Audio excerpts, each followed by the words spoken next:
Hi everyone, my name is Abhiraj Garakapati. Welcome to my YouTube channel Amazing Abhi.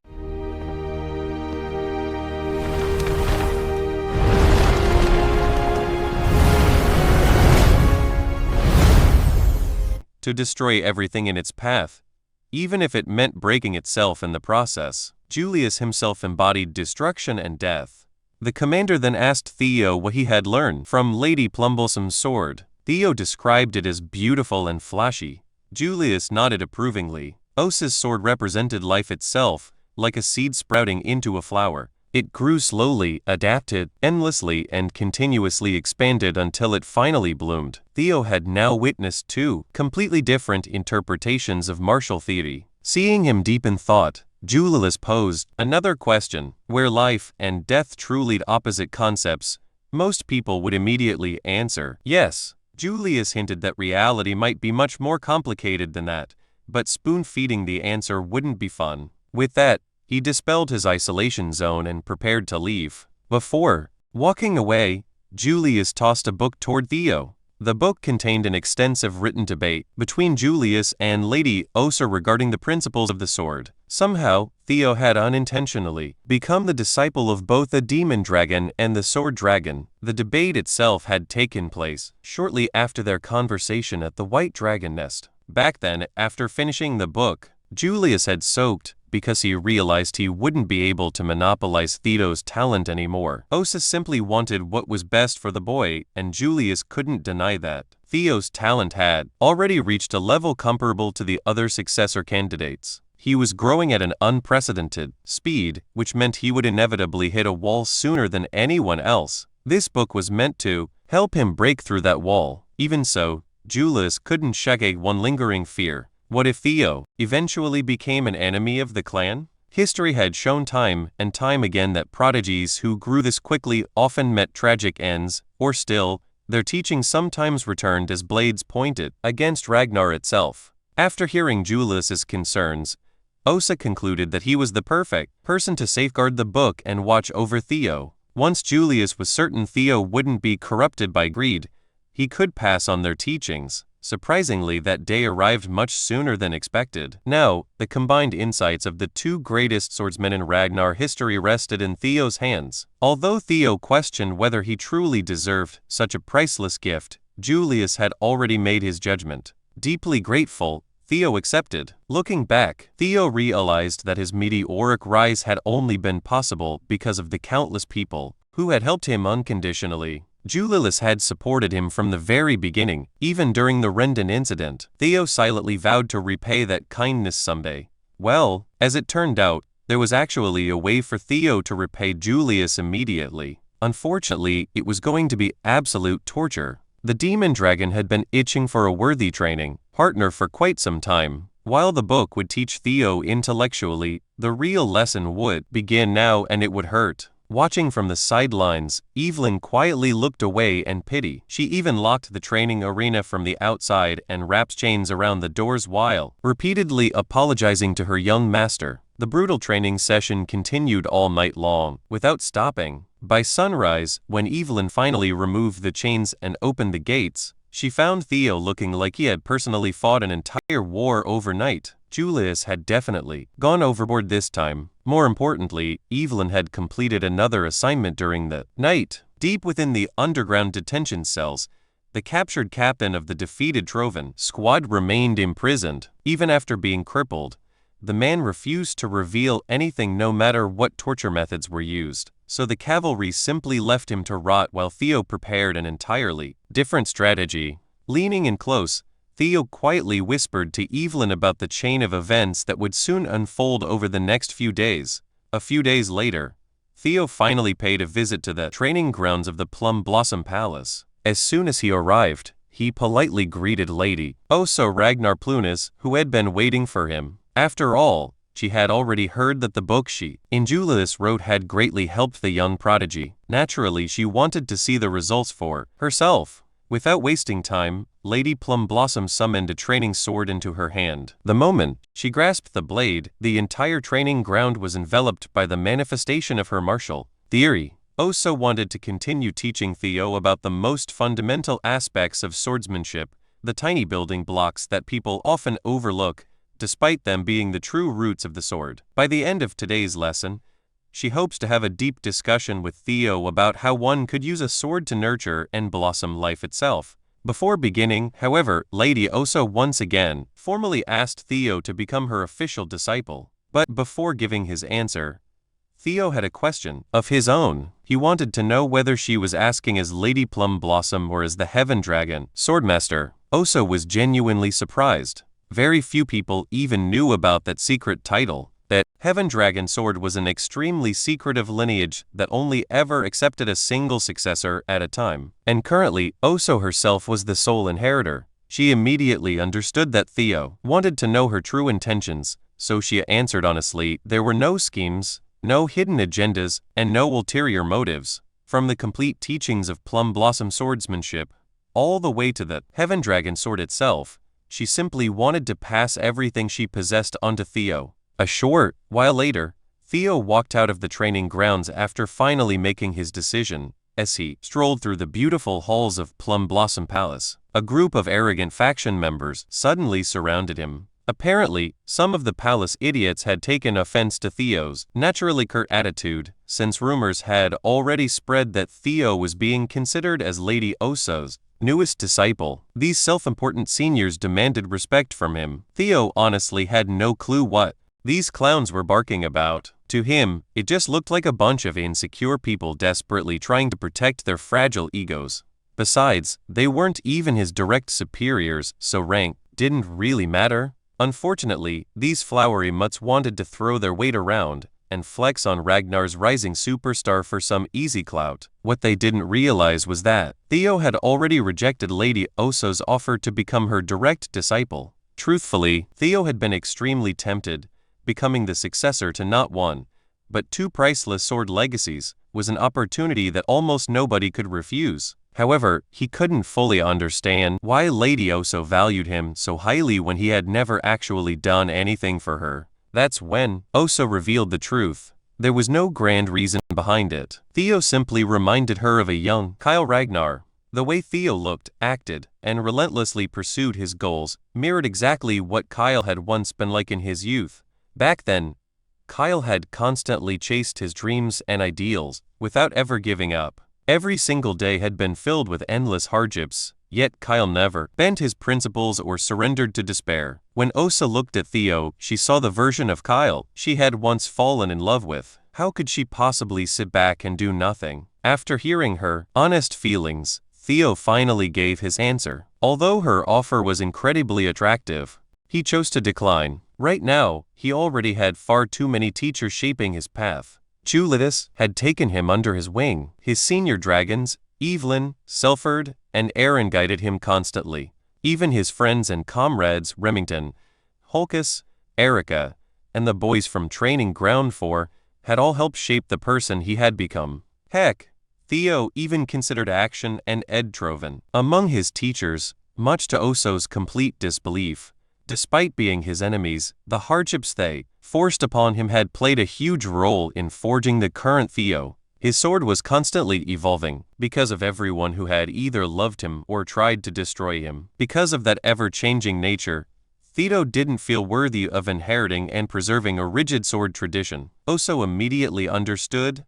Theo's sword was wild, ever-changing, and impossible to confine. Hearing that was both disappointing and strangely beautiful. Even so, Theo still offered her something else. If he couldn't become her disciple, then he would gladly become her son. Those words deeply moved Lady Oso. After Theo left, Oso retreated to enjoy some wine, looking happier than she had in years. Even her attendant noticed the dramatic improvement in her mood. Fate had denied Oso children of her own, yet now a boy like Theo had willingly called himself her son. Naturally, she couldn't be anything but overjoyed. Seeing her master happy was enough to make the attendant happy as well. Wanting to thank Theo for effectively making her a mother, Oso decided to send a letter to her husband. More importantly, she intended to accelerate Theo's promotion exam. Her attendant immediately advised caution. Theo had only recently completed the awakening ceremony. Before we move ahead, please take a second to like on this video. A like tells me that you enjoyed this topic. Your support helps Amazing Apply grow naturally,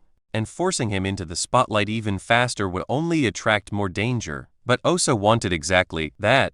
The great storm approaching Ragnar was drawing closer, and she wanted to elevate Theo as quickly as possible before everything descended into chaos. This way, she could give her newly adopted son as much support as possible. Meanwhile, deep within the underground dungeon of the White Armor Dragon Cavalry, their lone prisoner finally woke up.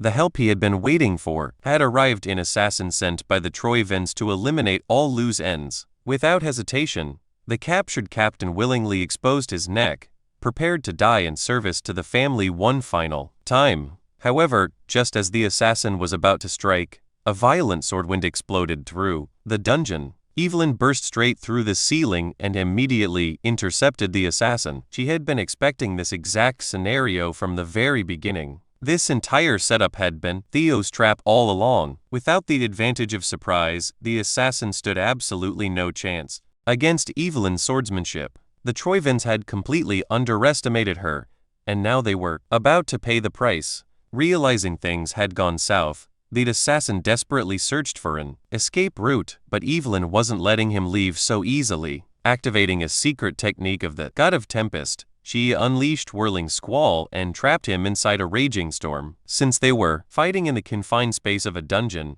dodging became almost impossible. Left with no other options, the assassin attempted to destroy all evidence by detonating his own mana hall. Unfortunately for him, Evelyn had already seen this exact stunt once before. It hadn't worked back then, and it certainly wasn't working now. She effortlessly subdued the Troiven cleanup operative. Elsewhere, hidden deep within an isolated forest, a secret black snow safehouse hosted a very important meeting. Present were Theo, Evelyn, Commander Julius, and a black snow operative named Cleve, a null snow agent, and one of the organization's highest-ranking members. Theo was honestly shocked to meet someone of that caliber so soon. During the meeting, they discussed the successful capture of the assassin. Black Snow had confirmed that he belonged to Serpent Season, a covert suborganization operated by the Troiven family. The fact that the assassin had known exactly where to find the prisoner confirmed everyone's worst fears. There was a mole inside the White Armor Dragon Cavalry. That's why this meeting was being held in such a remote location to prevent any further leaks. According to Black Snow's intelligence, Serpent Season currently operated from an ancient castle located in the Calhoun region. In just 3 hours, they would declare the operation compromised, destroy all evidence, and disappear. That meant they had very little time. Their mission was simple: ambush the base, capture as many members as possible, and extract evidence exposing the Troivens. Before the briefing concluded, Julius added one final item to the agenda. This mission would also serve as Theo Ragnar's promotion exam. Theo genuinely thought he had misheard him. He didn't believe he had earned a promotion opportunity this quickly. Julius agreed, which was exactly why he had dramatically increased the difficulty. As people rose through the ranks, promotion exams naturally became harder. However, assigning a mission that could potentially spark a full-blown civil war as a mid-ranked swordsman promotion test was absolutely insane. Julius explained that, since Theo had orchestrated the entire operation leading to the assassin's capture, it was only fair that he saw things through to the very end. Regardless of Theo's status as an heir, making plans behind the commander's back was unacceptable. Therefore,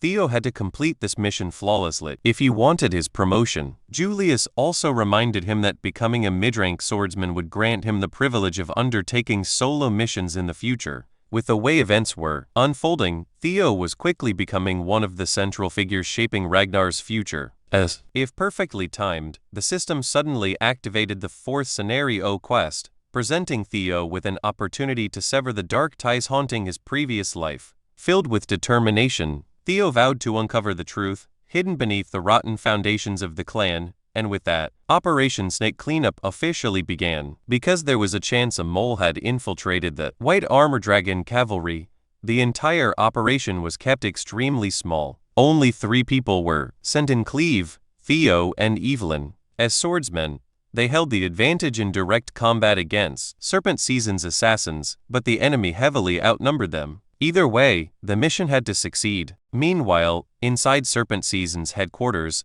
The assassins had just finished compiling every piece of evidence connecting their organization to the Trovan family. While they were preparing for the possibility of failure, a tiny orb suddenly rolled into the room. Before anyone could react, it burst into a thick cloud of smoke, signaling the start of an ambush. In the next instant, heads were already hitting the floor. Cleve proved exactly why she carried the title of Null Snow Operative. The assassins barely had time to realize what was happening before they were slaughtered. Only one survivor remained, clutching a massive wound across his neck as blood poured out. Cleve had no intention of letting wounded prey escape, so she immediately finished the job and secured her section. She and Evelyn stayed behind to confiscate the documents, while Theo headed straight for the basement. Watching Cleve fight left Theo seriously impressed. If the blueprints from the briefing were correct, the staircase underground had to be close. However, rushing ahead came with a price. While prioritizing speed, Theo accidentally stepped on a hidden tripwire. In an instant, a deadly trap fired a storm of razor-sharp stingers directly toward his face. Thanks to his incredible reflexes, he narrowly dodged disaster before drawing his sword and deflecting the incoming barrage. Activating Hatchling Synchro, Theo scanned the entire area, instantly exposing every hidden tripwire, trap, and ambush waiting for him. It wasn't just the traps. Multiple assassins were lying in wait, ready to strike the moment he moved deeper. Rather than fighting them one by one, Theo pulled out several blades, infused them with black lightning, and unleashed his upgraded Thunder Dragon breathing dragon mark. The hidden assassins were erased almost instantly. They were impaled and electrocuted at the exact same time, before they even had a chance to fight back. With the ambush eliminated, Theo calmly navigated around every remaining trap. The security underground was far tighter than anything above, confirming that something incredibly important was hidden in the basement. The moment Theo reached the castle's lowest level, the overwhelming smell of blood nearly knocked him back. The room was drenched in gourd, and standing calmly in the middle of it all was a lone man, dressed in crimson robes and a matching red hat, preaching as if he were conducting a sacred ritual. The blood priest clearly wasn't pleased that someone had interrupted his crimson ceremony. Theo immediately recognized him as a member of the Holy Demon Church, a twisted cult that preached an inevitable apocalypse. They deceived countless people by promising that a divine savior would descend from the heavens to rescue the faithful. In Theo's previous life, this very organization would ignite the Great War that eventually brought the Empire to ruin. Staying on guard, Theo activated Hatchling Synchro and examined the priest. What he saw was deeply unsettling. Instead of ordinary mana, the priest radiated a blood-red aura fueled by a mysterious energy that completely ignored the world's natural laws. That strange power flowed through a shattered mind gate, making Theo suspect this was the mysterious grace that blood priests constantly spoke about. To the priest, Theo was nothing more than a non-believer, meaning he deserved the honor of becoming a sacrifice for the one true God. Without wasting another second, the blood priest lunged forward, reaching out with blood-soaked hands to grab Theo. Theo barely managed to parry the attack, only to realize the priest's flesh was unbelievably hard. It felt less like striking a human body, and more like clashing against solid steel. The two exchanged blow after blow, but every sword strike Theo landed proved completely useless. On top of that, every one of the priest's attacks carried overwhelming force. Theo knew that if the priest managed to grab him even once, the fight would end immediately. Then the impossible happened. The blood priest casually caught Theo's full-powered sword swing with his bare hand before throwing him across the basement and smashing him into the stone wall. Theo couldn't believe it. Blood priests were supposed to be among the weakest members of the Holy Demon Church, yet this one was already monstrously powerful. His mana-infused attacks accomplished nothing, and using Triple Dragon's Claw inside the cramped basement would likely collapse the entire structure and bury both of them alive. For the first time in a while, Theo found himself completely cornered, as time seemed to slow around him. Memories of Julius Ragnar's teachings resurfaced. The demon dragon had taught him that explosive destruction represented death itself, while the sword dragon had shown him that true swordsmanship followed the rhythm of life. Maybe life and death weren't meant to oppose each other, they were two halves of the same path. As the crazed priest charged once again, determined to crush Theo's skull and offer his blood as a sacrifice, Theo barely slipped away at the last possible moment.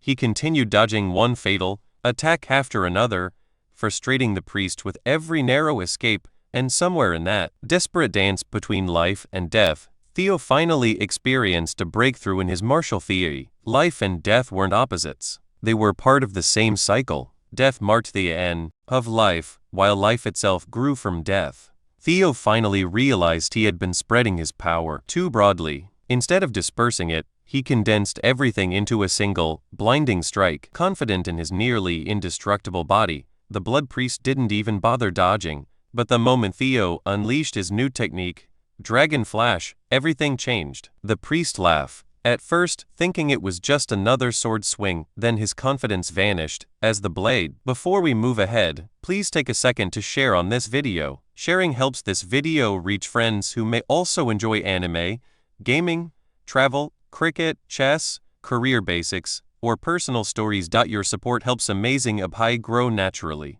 Tore straight through his supposedly invincible flesh. The attack rampaged through his body like it had a will of its own, sending him flying into the wall. Furious, the priest called Theo a seed of evil for achieving enlightenment through battle, claiming someone like him should never exist. Theo couldn't care less. Instead, he grabbed the priest by the face and activated Hatchling's Synchro, hoping to uncover the truth behind the Holy Demon Church's mysterious power. The moment Theo entered the priest's memories, his consciousness was dragged into an endless void. It felt similar to his previous memory dives, but this time something was horribly different. His system glitched out, displaying nothing but corrupted text, before desperately warning him that he was about to face an existence far beyond his level and should run immediately. But there was nowhere to run. Then a terrifying voice echoed through the darkness, demanding to know who he was. Theo suddenly realized the endless void around him wasn't empty at all. It was only a tiny part of the eye of an incomprehensible being.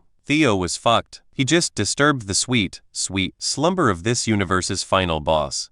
The god that the Holy Demon Church worships finally knows of his existence. Growing irritated by his lack of response, the god demanded an answer, forced to confront the grace that the cultists keep on raving about. Theo was completely paralyzed. It was as if, seeing through his very being, that god had uttered his name, Theo Ragnar. In fact, this existence has been searching for him, for he is considered a blight. Just before his soul was consumed, a brilliant golden light tore through the darkness. An avatar of the ancient dragon, Lodbrok, appeared and ripped open the primordial god's monstrous form, rescuing Theo. Standing before a battle between two beings far beyond his imagination, Theo could only watch in shock. Lodbrok gently called him significant other before warning him that this enemy was far beyond anything he could challenge right now. Even if he one day reached the level of Sigurd Ragnar, victory still wouldn't be guaranteed. She told him to leave this battle to her before literally smacking his soul back into reality with her tail. Theo returned to the blood-soaked basement. He was still shivering from the ancient terror that tried to consume him. Lodbrok has been standing up against a thing like that for eons all by herself. Meanwhile, the blood priest completely lost his mind. Unable to accept that a non-believer like Theo had been acknowledged by the very god he had devoted his entire life to worshipping, Theo ended the fight by beheading him without hesitation. As Theo caught his breath, everything finally started making sense. The so-called god of the Holy Demon Church had to be the nameless sovereign that Lodbrok had hinted at before. Protecting the world from that terrifying existence had been her duty for ages. But without her heart, she only had about 3 years left to live. 5 years from now, the Great War would begin. The Guardian Dragon's death, the rise of the Holy Demon Church, and Ed Troyven's rebellion were all pieces of the same disaster. Still trying to process everything he had witnessed, Theo nearly collapsed before Evelyn caught him and helped him stay on his feet. Meanwhile, Cleve was genuinely impressed. Defeating a blood priest alone was an incredible achievement, and in her eyes, Theo had already done more than enough to earn his promotion. After wiping out every enemy inside the castle, Theo, Evelyn, and Cleve finally examined the evidence they had recovered. Unfortunately, the documents alone were only circumstantial and weren't enough to convict anyone. That's when Theo revealed a familiar box he claimed to have found hidden in the basement. Evelyn instantly recognized it as the same box she and Remington had been ordered to retrieve before the awakening ceremony. Inside were secret trade records between the Sarah's Merchant Guild and the Troyven family, As Cleve searched through the files, she found official transactions bearing Ed Troyven's personal seal. That was the breakthrough they needed. The records directly connected the Sky Dragon to the Holy Demon Church, giving them enough evidence to finally move against him. Their first target would be the Sarah's Guild. At last, history was about to change, and Ed Troyven's schemes could finally be exposed. When Julius Ragnar learned about the evidence, he was furious. While the documents technically only made Ed a prime suspect, Robert Ragnar's involvement changed everything. If the Black Dragon personally brought the report, then the investigation had already gone far beyond mere suspicion. Julius couldn't help but wonder if Robert had known about these secret dealings long before, but simply chose to wait. Instead of answering, Robert shifted the conversation toward Theo, praising him for defeating a blood priest alone. He insisted Theo's talents were far better suited for Black Snow, pointing out his sharp instincts, investigative skills, and ability to piece together huge truths from tiny clues. To Robert, Theo practically fought and thought like a Black Snow operative. Julius immediately shut that idea down. After refusing Osa's attempt to recruit Theo, he wasn't about to let Robert steal his best rookie either. Robert laughed when Julius called him Big Brother, reminiscing about the days when he, Kyle, Osa, and Julius had once been sworn siblings before taking their current positions. Julius knew Robert was only playing on old memories to get his way. Still, Robert tried to insist that he's just a big brother trying to look after a little brother. Before leaving, he effortlessly swiped some of the commander's wine bottles and demanded something more expensive he could steal next time. Julius helplessly cursed Robert as he cheerily siped his way into the shadows. The Black Dragon also came by to see if there was a mole in the cavalry. He's quite relieved to find that this place managed to stay freed of the Sky Dragon's clutches. Walking to the door, Robert's physical form disintegrated, blown to dust by the wind. He's looking forward to witnessing the fall of the Sarah's Guild. Ironically, while their downfall was approaching, the Sarah's family was busy celebrating a wedding. The higher-ups had gathered inside the Central Branch's chapel for the marriage between Nevin Bacchus, introduced as the second son of Bacchus clan, and Lily Sarahs, the fourth daughter of Guildmaster Quadrak Series. Quadrak had arranged the marriage to unite the Sarah's Guild with one of Ragnar's 6 Biller families through blood. He could barely hide his excitement. This marriage was only the first step in his plan to gain noble status before eventually taking revenge on the Ragnar clan for looking down on him. On the other hand, the Bacchus patriarch absolutely hated the arrangement. Although the alliance was humiliating, the family desperately needed the dowry to survive its financial crisis. Instead of sending a legitimate heir, he sent Nevin, his illegitimate son. Nevin found the whole situation hilarious. Knowing the clan elders were furious, he also doubted the Sarah's family truly intended to help his clan, but with the Sarah's door serving as collateral, he had his own plan to make his fortune through bloodshed while watching another cursed family collapse. During the ceremony, Nevin flawlessly played the role of the perfect groom, promising to love and protect Lily. But instead of accepting his sweet words, Lily demanded proof. Curious, Nevin agreed to hear her request, joking that he'd help with anything as long as it didn't involve money, even offering to hand over the Bacchus family seal just to annoy Elder. Lily didn't care about any of that. The only thing she wanted was Theo Ragnar's head, the man who had left her permanently scarred by cutting off her arm. Even Nevin thought the request was insane. She was asking him to publicly assassinate a Ragnar heir. Quadrak immediately tried to silence his daughter, but Nevin's response was even crazier. Without hesitation, he accepted the request, declaring that he would gladly behead Theo Ragnar to seal their marriage. Outside the chapel, the citizens of the Central Branch looked up in disbelief, as dozens of wyverns filled the skies above them. Moments later, Theo, Evelyn, and Cleve leaped off their mounts and landed dramatically in front of the chapel, unlike their previous mission, which relied on stealth. This operation was completely public. They had arrived under the banner of the Ragnar clan to carry out justice in broad daylight. Cleve stepped forward and loudly announced, "Before we move ahead, please take a second to like on this video. A like tells me that you enjoyed this topic. Your support helps Amazing Pi grow naturally." The series Merchant Guild's crimes against the clan before presenting an official search warrant authorizing them to investigate every trace of treason. She warned everyone inside that anyone who interfered with the investigation would be executed immediately without exception, and gave the guilty one final chance to surrender peacefully, despite knowing exactly how much evidence existed against him. Quadrax Seras refused to back down. He mocked the warrant, claiming it could easily be forged, and accused the Ragnar authorities of trying to frame his family. Maintaining the image of an innocent and loyal merchant, he boldly declared that the Seras family had always been faithful to Ragnar. Then he ordered his soldiers to attack the law enforcers. Watching everything fall apart, Patriarch Bacchus immediately tried to cancel the marriage and distance his family from the Seras Guild. Unfortunately, Quadrax refused.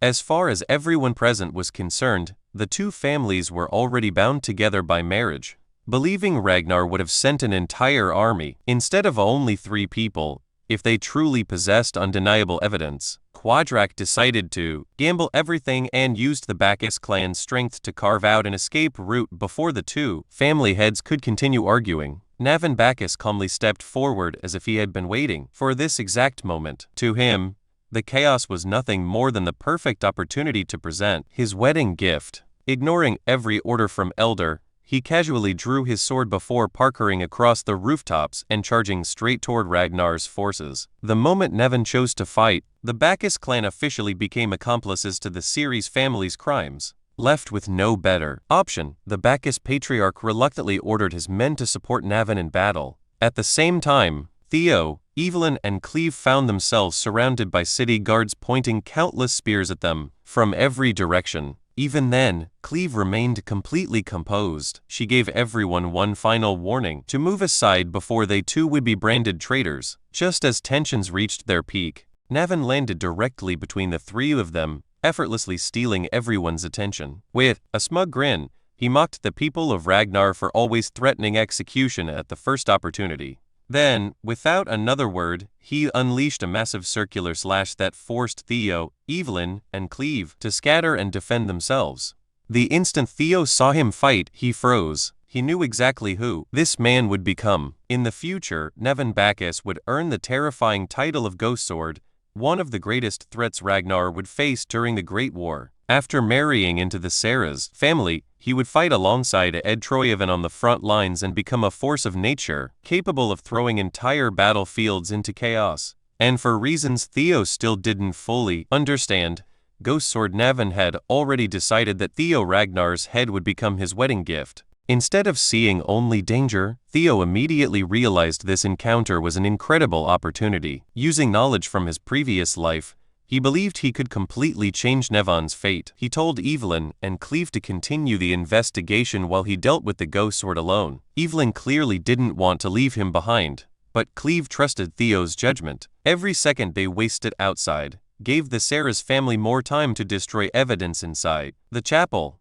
Navin casually warned Theo that, despite appearances, he was actually ridiculously strong. Theo simply smiled and matched his confidence. Before they resumed fighting, Theo asked him a single question. Was he committing open treason because he wanted to destroy the Bacchus family and avenge his late mother? The question instantly wiped the smile off Navin's face. Theo had brought up the one memory he hated more than anything. Rather than continuing the provocation, Theo calmly presented a proposal. Instead of fighting each other, he wanted to help Navin destroy the rotten Bacchus family together. At that exact moment, the system activated a hidden recruitment quest, giving Theo the chance to recruit the future Ghost Sword as an ally. It was an unbelievable opportunity. Navin was an absolute anomaly. Although he was unofficially the strongest swordsman in the Bacchus clan, possessing talent comparable to the legendary Thorkel Ragnar himself, his family never acknowledged him, simply because he was born as the illegitimate son of a woman from a brothel. Rather than bringing honor,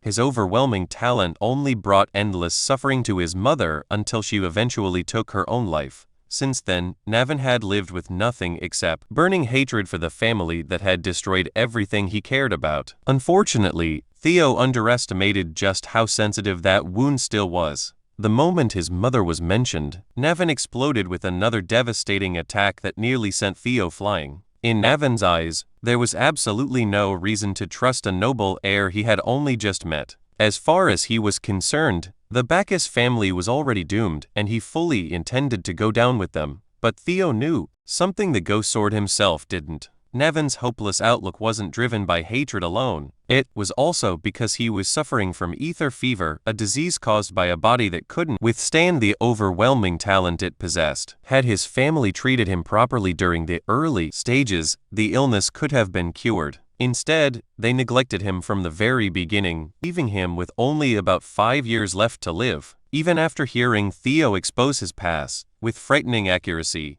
Nevin still refused to believe him. Then Theo revealed the one piece of information nobody else in the world possessed. In his previous life, a cure for ether fever had eventually been discovered, but fate cruelly revealed it only a few days after Ghost Sword. Nevin had already died.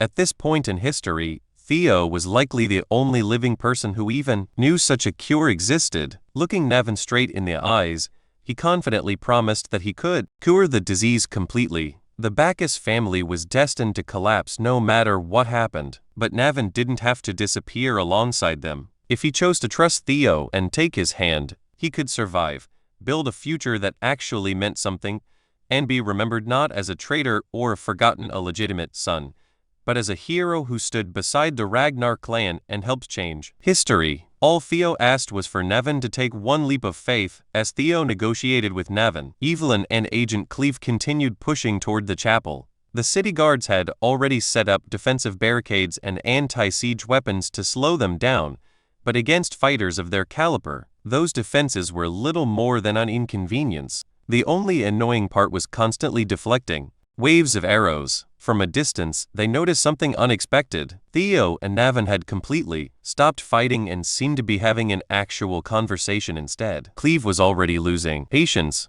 If it were up to her, she would have eliminated every hostile in sight and ended the mission immediately. The only reason she was holding back was because of Robert Ragnar's direct orders.